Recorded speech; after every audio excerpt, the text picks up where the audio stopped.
The following program is a production of Hō'ike Kauaʻi Community Media. The Hoike Weekly has been made possible by the Rice Street Business Association and Violi Properties. Aloha, Kauaʻi. This week, the Hoike team went to the state capitol for opening day on January 15th. We got to rub elbows with our state's lawmakers and made sure to visit all of Kauaʻi's representatives while we were there. It was a first time for us, and while there may have been a few hiccups along the way, like mispronouncing Senate President Ron Kochi's name, so sorry about that, overall, it was a fantastic experience. And we even made a quick little sneak peek for you. Take a look.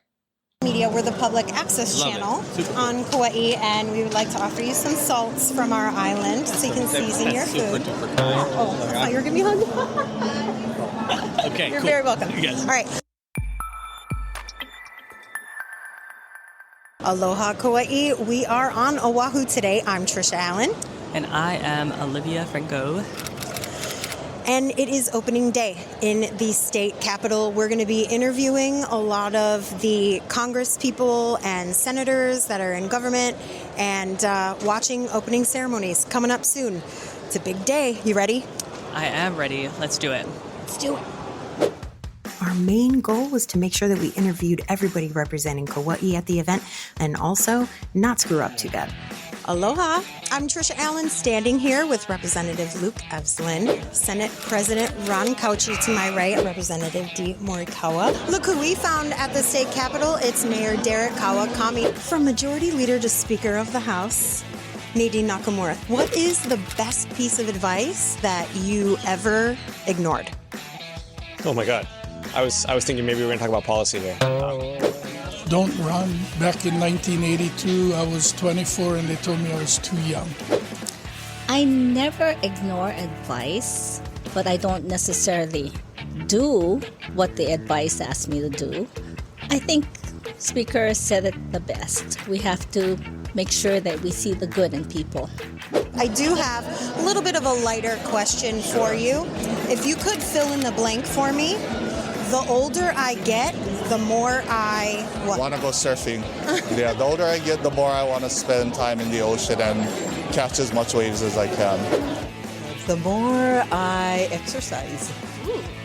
Governor Josh Green was also on hand to answer questions, and he answered a very important one of ours. We're going to be asked a lot of hard-hitting questions today. Yes. We don't have one of those for you. Thank you. We have something a little more fun. You're welcome. Okay, if you could have one superpower, what would it be and why? One superpower, I think the ability to fly. Yes, I love to be able to see different perspectives, and this world's a beautiful place. I'm often stuck in the building doing work, so maybe the power to fly would be great. Sometimes maybe invisibility, just because, there are moments. Maybe you could get a 2-for-1 deal. We'll look into it. If I could have flight and invisibility, That's great. Yes. Well, I hope you have a good rest of your day. I just wanted to really quickly ask you that, and I appreciate your time so much. Thank you very much. You're very welcome. Let's get one more. Thank you. Thank you. The full uncut version of Opening Day will air for you in an episode all on its own, but it's being edited now, so stay tuned to Hō'ike for that. Should be out next week. Until then, we've got a job to do here today, so let's get to it. I'm Trisha Allen, and this is the Hō'ike Weekly.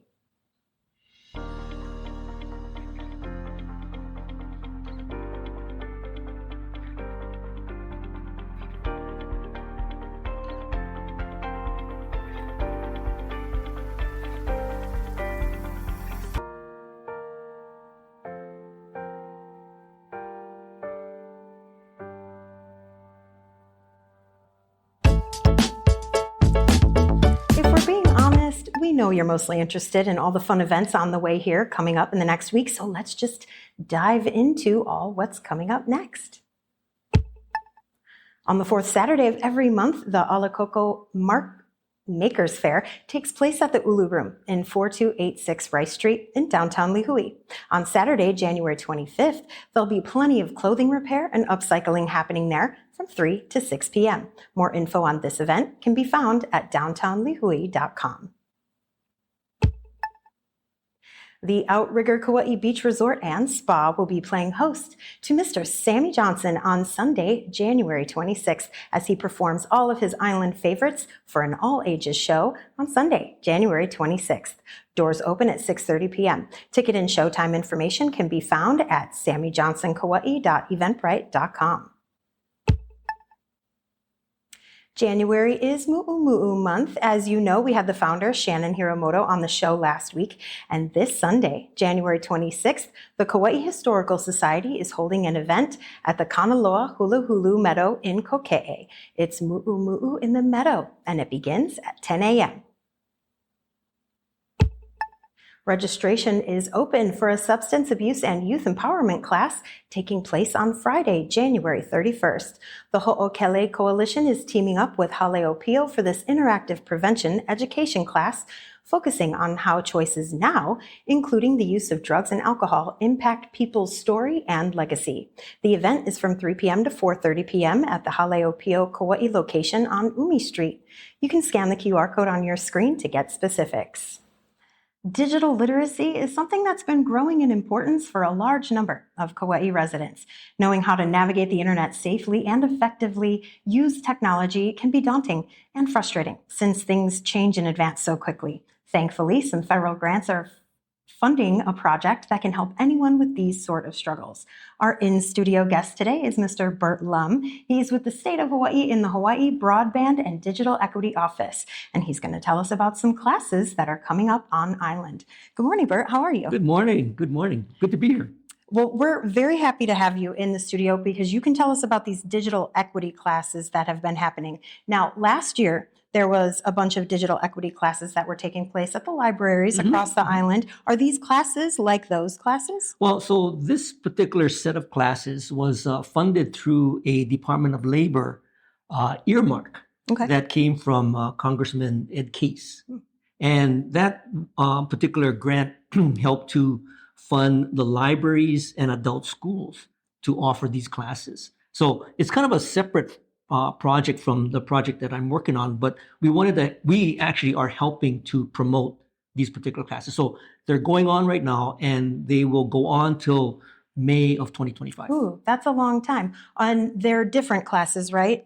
They rotate the subject of the classes, or are they all the same ones? They're, for the most part, they're the same, but the library is pretty much, they basically hired one contractor to do their digital literacy classes. So they're doing that. And then adult school has sort of a sequence of classes that you can go into a basic class, and then you can start to advance as you feel more comfortable. Oh, that's really neat. Tell us a little bit about those. What are people going to learn at those classes? Well, these are really basic classes. So if you are wanting to better understand how to work your computer, or maybe in some cases you may not even have a computer. So it's really basic. It's like, how do I turn it on? What is a mouse? What is a monitor? What is it that I can do once I get on the on the computer? So how to turn it on, basically how to function with your computer. And then the next sort of introduction in that particular class is, now you're connected to the internet. So now you got your computer, you're now connected to the internet. What can you do? And the first thing that people are exposed to is, how do you actually surf the web? So now you have to start looking at what is a web browser. And then with a web browser, you can now look at the going to websites. So, a real basic one that everybody wants to go check out is Amazon.com. Of course. Right? So you'll learn how to, go to Amazon.com and start looking at the website. That's sort of like surfing the web. Another feature might be, you need to get an email address. Oh, and use the email program too, right? So one of the popular sites that are featured in these classes are like Google.com. So when you go to Google, and that's, a lot of times people are searching for stuff on Google, you can actually set up a email, like a Gmail account. That's right. Right. So a lot of people that are coming to these very basic classes, they may not even have an email account.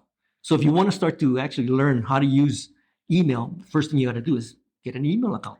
Oh, that sounds really handy, especially for families that have maybe older family members who are less familiar with this sort of thing. And it teaches them how to be safe online too, right? Well, as you start to become more comfortable with using the internet, one of the things that they feature is, once you have an email address and you start to send email out to your friends and relatives, that email might get picked up, and you might receive an email, maybe from some Nigerian country. Oh, right. Right. So you want to be aware of those kinds of scams. So there's a little bit of introduction to some of the scams that are out there. But again, it's trying to get comfortable with the basics and then get into some of the things that you need to watch out for. That's fantastic. Well, we're going to have all the information about these digital literacy classes. They're going to be available if you scan the QR code on your screen or if you go to our tiny URL link in our bio. If you're listening to this on the Hō'ike podcast studio, that's how you can get to it. Bert, we appreciate you coming in the studio to let us know about it, and I think we'll be hearing from you again. I am more than happy to come anytime you want. Thank you very much. Looking forward to it. Since we're on the topic of tech, Kupuna Connections is holding another Tech Talk self-help clinic on Wednesday, January 22nd. Kupuna can bring in their own tablets, iPhones, iPads, or laptops from 10 a.m. to 2 p.m. at the Lihue Public Library. There, participants will work together to ask questions and get answers in a friendly, supportive environment. Pre-registration isn't required, but it definitely won't hurt. So if you have more questions or you need more information, call direct at 808-755-3645. All right, Kauai, it's newsflash time. Our island might be small, but there's a lot happening around here, and you have things to do, so let's give you the latest in a short and entertaining way so you can go about your week informed. Wilcox nurses were on strike for 3 days this week. You may have seen them on Kuhio Highway in front of the hospital on Tuesday, Wednesday, or Thursday, holding signs, singing karaoke, and waving while passing cars honked in support. And if you didn't see it or didn't know about it, don't worry, Hō'ike's got you. I heard the nurses are picketing. Should we go check it out? I think so. All right, let's go.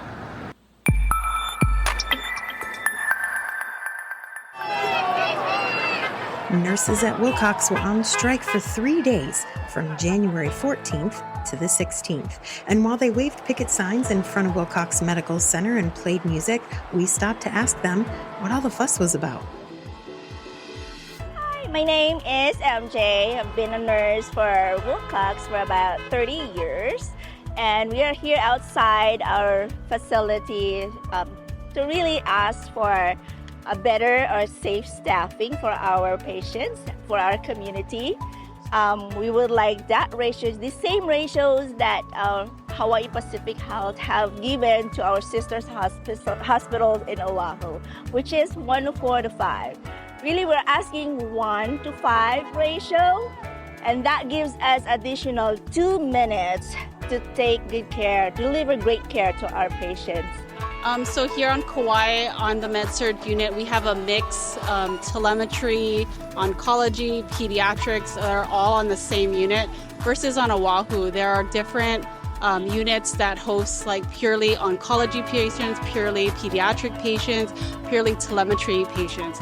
And those ratios are a lot lower than we have here on Kauai. Because we have less resources here on Kauai, we're asking for ratios of 5-1, which is still above what Oahu hospitals have. They have a mix of 4 patients to 1 nurse, or even 5-1. So we're currently at 6 patients per 1 nurse, and we would like to get to just at least 5 patients to 1 nurse so that we can provide the care that Kauai people deserve. Hi, I'm Joan. I'm a retired nurse from Wilcox, and Mickey. I'm Mickey Lamar, and I'm also just retired from Wilcox. So we are part of the Nurses Guard. Yeah, so we're part of the Nurses Honor Guard. Yeah, this is really important. It's something that we truly believe in is patient safety, and that was an issue, back in 2005. But we're here because this is our family. It's been my family for 20 years, and I love the hospital, but I think they're making a bad decision. My name is Greg Schumacher. I am an ICU nurse at Wilcox Medical Center. And we are out here today to support our MedSurg staff, fighting for better staffing ratios. We are currently at 6-to-1, sometimes more. And when we go to negotiations and we ask them, why are we at 6-to-1 when all the other HPH hospitals are 5-to-1 or even 4-to-1? And they tell us our patients aren't as sick as the patients on Oahu. And we're calling them out on that because it's not true. We have signatures from half a dozen or more doctors here that believe that our patients are even sicker. So our staffing for telemetry is 4-to-1 is the gold standard on the mainland, and currently we are at 6-to-1, and they're high acuity patients. These are patients that are being monitored on a cardiac telemetry floor, and it's unfair, it's unsafe, so we need it corrected, and we need to do it for the County of Hawaii, the community, and for the nurses' sanity. This is my fourth strike since I've been working at Wilcox. I had 3 times before I retired. How about you? My first time. Oh no! This is your second. But I'm not striking, I'm supporting. That's okay, that's a strike. Okay. Second strike for me. Retired 12 years ago. And I really support this safe stopping because I've been there and I know how it is. So supporting them 100%.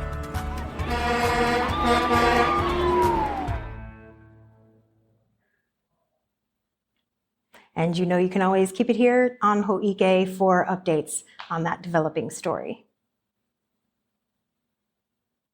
There's a new way to pay for your bus fare on Kauai, and that's digitally. Through the new Kauai Bus app, riders can now purchase single ride tickets, day, monthly, and annual passes directly from their devices at any time.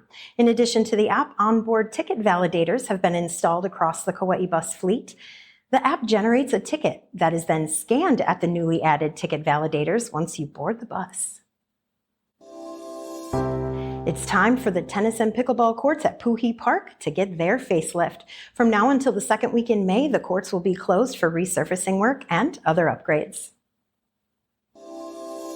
Now, I know spring break is a bit of a ways off, but our friends at Hawaii Children's Theater want to let you know about some upcoming classes they're working on, and space is limited. There's 2 classes being offered. One, a film production and performance class that'll cover how to transfer stage acting to screen, and it'll give attendees Hō'ike producer certification at the end. The second class is HCT's Spring Break Boot Camp.